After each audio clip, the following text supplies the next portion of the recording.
देशभरात मोदी लाट असतानाही 2014च्या निवडणुकीत कोल्हापूर लोकसभा मतदारसंघातून राष्ट्रवादीच्या चिन्हावर खासदार धनंजय महाडिक यांनी विजय मिळवला। त्यापूर्वी 10 वर्ष धनंजय महाडिक सामाजिक कामात अग्रेसर होते। कोणतेही पद नसताना सातत्याने 10 वर्ष राबल्यानंतर कोल्हापूरच्या जनतेने त्यांना 2014 मध्ये खासदार म्हणून निवडून दिलं। जनतेचा विश्वास सार्थ ठरवण्यासाठी महाडिक यांनी खासदार पदाला न्याय देण्याचा प्रामाणिक प्रयत्न केला। त्यातून गेल्या 3 वर्षात 700 पेक्षा अधिक प्रश्न संसदेत उपस्थित केले। त्यामुळेच त्यांना संसद रत्न पुरस्कार जाहीर झाला असून देश पातळीवरील पुरस्कार कोल्हापूरच्या खासदारांनी पटकावल्यामुळे निश्चितच या जिल्ह्याचं आणि राज्याचं नाव उंचावलं आहे। कधी काळी याच कोल्हापुरात मौनी बाबा हा शब्द उच्चारला जायचा, पण खासदार महाडिक यांनी निवडून आल्यानंतर लोकभावनेची, जनसामान्यांच्या प्रश्नांची आणि मिळालेल्या पदाची सांगड घालत झपाटून काम केलंय।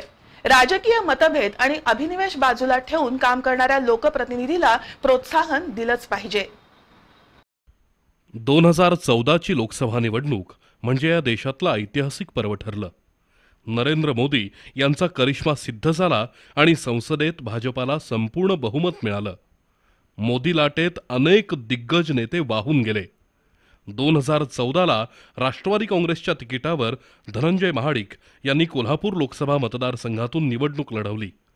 काँग्रेस आणि राष्ट्रवादीचं पाठबळ, दोन्ही पक्षातील नेते कार्यकर्त्यांचे प्रयत्न, युवा शक्ती भागीरथी महिला संस्था यांचं नेटवर्क आणि धनंजय महाडिक यांनी 10 वर्ष आधीपासून केलेली पेरणी यामुळे मोदी लाट असतानाही महाडिक खासदार म्हणून निवडून आले।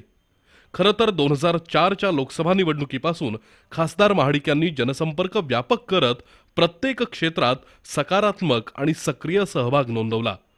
पदरमोड करून अनेक विधायक उपक्रम राबवले।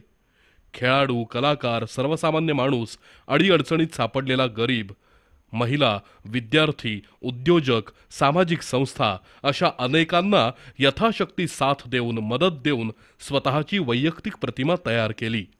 अपयशामुळे खचून न जाता किंवा राजकीय विरोधाची धार पाहून स्वस्थ न बसता सातत्यानं सामान्य माणसांशी संपर्क ठेवला आणि एक माणूस जोडला। महाडिकांची राजकारणाची पद्धत वेगळी असा जरी शिक्का असला तरी धनंजय महाडिक यांनी याच लोकशक्तीच्या बळावर 2014 मध्ये यश मिळवलं।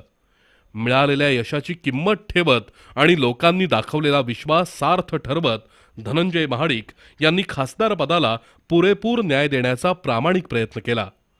पहिल्यांदाच संसदेत गेल्यानंतरही पहिल्या 2 महिन्यात संसदीय कामकाज पद्धतीची माहिती करून घेतली, अभ्यास केला आणि त्यानंतर स्थानिक प्रश्नांपासून राष्ट्रीय मुद्द्यांपर्यंत अनेक विषय संसदेमध्ये उपस्थित केले।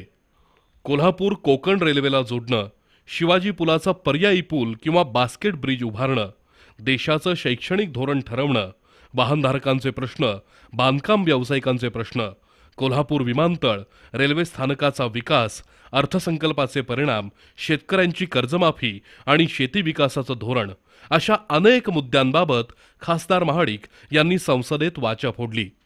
खरं तर 2-3 वेळा निवडून गेलेले खासदार सुद्धा संसदेत फारसं कधी बोलत नाहीत। त्यामुळे कोल्हापूरसह राज्यात मौनी बाबा हा शब्द अस्तित्वात आला। संसदेत बोलताना वेळेचं भान राखून अभ्यासूपणे, पुराव्यानिशी आणि आत्मविश्वासानं बोलावं लागतं। खासदार महाडिक यांनी गेल्या 3 वर्षात प्रामाणिकपणे आपली जबाबदारी आणि कर्तव्य पार पाडलं। म्हणूनच देश पातळीवरील प्रतिष्ठेचा संसद रत्न पुरस्कार त्यांना जाहीर झाला। कोल्हापूरच्या दृष्टीनं ही नक्कीच आनंदाची आणि अभिमानाची बाब आहे, असलीच पाहिजे।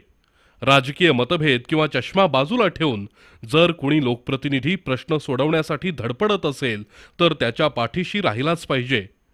केवळ पोकळ श्रेयवाद न घेता प्रश्न सोडवण्यासाठी पाठपुरावा करण्याची धडपड होत असेल तर त्या लोकप्रतिनिधीचं कौतुक केलंच पाहिजे। व्यापक लोकहितासमोर बाकीचे मुद्दे गौण ठरतात। म्हणूनच शनिवारी खासदार धनंजय महाडिक यांना मिळणारा संसद रत्न पुरस्कार म्हणजे चांगल्या कामाला दिलेली पोचपावती आहे। त्यातून भविष्यात आणखी व्यापक आणि विकासाच्या वाटेवर गतिमान होण्यासाठी दिलेला तो सिग्नल आहे। खासदार म्हणून ही जबाबदारी धनंजय महाडिक निश्चितच पेलतील अशी आशा आहे।